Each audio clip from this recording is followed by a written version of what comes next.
You know, I get a lot of questions from people on this channel wanting to know, what's the difference between being a realtor or an investor? Are they the same thing? Do you need to be licensed?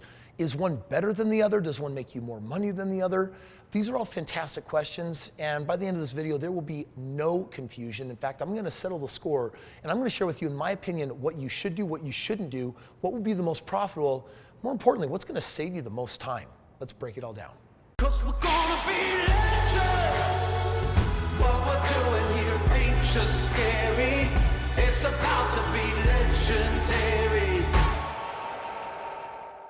Realtor, investor, they are two entirely different things. So in this video, I want to share with you how you're gonna have your most success. I wanna share with you how you're gonna make your most money. And I'm gonna talk about the pros and cons of both of these, because the reality is there's pros and cons on both sides of the fence. First of all, there's some of you out there that are saying, okay, Kris, what's the difference between a realtor and an investor?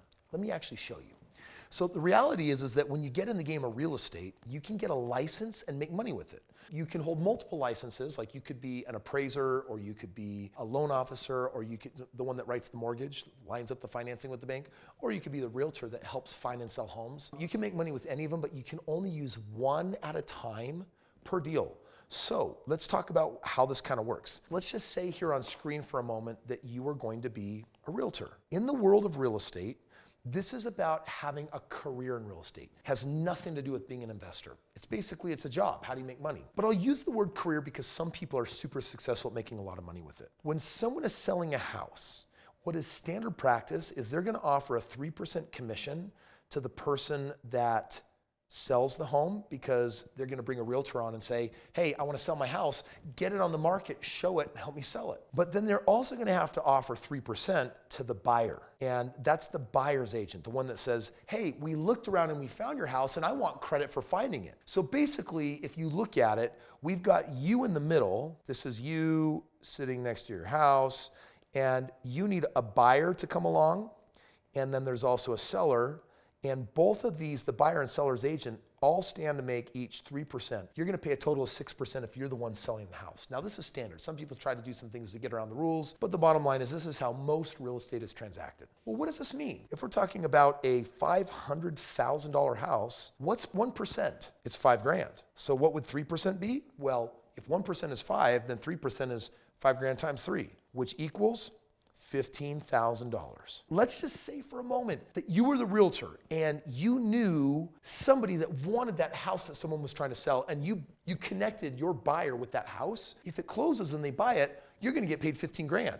The other agent that actually was selling the house just for listing it, they're also gonna get $15,000. So there's $30,000 that are going out the door. By the way, yes, you have realtors that sometimes represent the buyer and seller, and they make $30,000. So you can clearly see there's some money in this game. Here's what I need you to understand.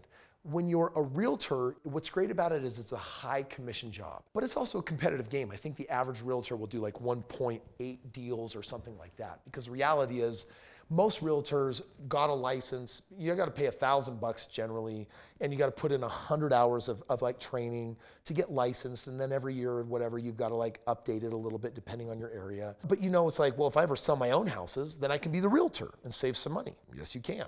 Well, what if my neighbor or a friend of mine or a family member wants help buying or selling a home? I could be their realtor. Hence 1.6 or 1.8 average transactions per realtor. But you have some realtors out there that are like, oh, I've learned how to turn this into a game. I find people all day long that are selling, or I find buyers, or I specialize in a niche, and now I move a house every month, and I make $10,000 a month, so I'll make $120,000 a year. That's what life of a realtor is like. You're really an entrepreneur. You control your own destiny, your own schedule, your future, and if you work hard, you can make more. If you work smart, you can make way more, and that's really what the game of realtor is. Do not confuse that, however, with being an investor. Okay, an investor is totally different than a realtor. This is a person who actually owns or controls the house. Now I say control because ownership is not important to most investors. We want to control assets. That's what's really key. So if I, as the investor, bought this house for $150,000, that was my purchase, P, and then S for selling, I sell it for $300,000. Let's say there's a $150,000 difference, but then let's just say that I had $50,000 in expenses, so I really just netted $100,000. Who makes this $100,000? The investor. Investors can make way more money than realtors. Bad investors can make less money than realtors. And some people actually decide, hey, why not do both? I'm gonna take a tangent for a moment. There are two main licenses that people will usually get in association with real estate if they get one. One is being a realtor and one is being a loan officer. One writes the mortgage, one is responsible for buying and selling the real estate. Between the two, do you know who makes more money? The realtor makes money. The loan officer, in my experience, often has to work harder for less. Not necessarily a lot less, it's just a different specialty, it's a different niche. If you had to choose one, be a realtor, but this video is not about that, it's really what makes more money and should you consider being a realtor? And here's what I would say. If you're committed to the game of real estate and you don't like your job, being a realtor can be a way to help you transition faster and sooner than just relying on your investments. Because sometimes investment capital and money off of investments takes time to build. So for some of you, being a realtor could be a really smart, wise thing. I want to disclose that I am not a realtor. I have never been a realtor. Years ago, I was a loan officer, and that's because I was really skeptical of the lending process, and I just really didn't believe. I was super skeptical. I had to go through a really huge learning curve, and being a loan officer really helped me do that. Right now, I'm not a realtor, and I'm never going to be a realtor. I've owned my own real estate brokerage, and the reality is I do so well focusing on my investment business that that's really where my main focus is. That is certainly where the money is for me. And if you had to choose between should I be a realtor or investor, an investor has the ability to buy enough properties to become financially free for lifetimes. Most realtors, being a successful realtor is a career. It's a job that makes you money in real estate. It does not make you an investor. So those are the two distinctions. They're two very different things. You can pair them up and make them the same thing or have them kind of work together in tandem. But that's the prominent difference between the two. If you're newer to the game of real estate and wondering right now, what should I be doing?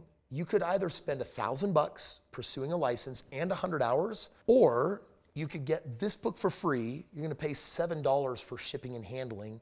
And instead of 100 hours, you're gonna spend 3 hours reading this book. You might have it done in 2 hours. This book will give you some really powerful information on what it is to be an investor and actually how you can start making way more money than realtors as an investor right out of the gate. So if it were me, I would basically say if you had to choose, you're gonna wanna go down the investment route.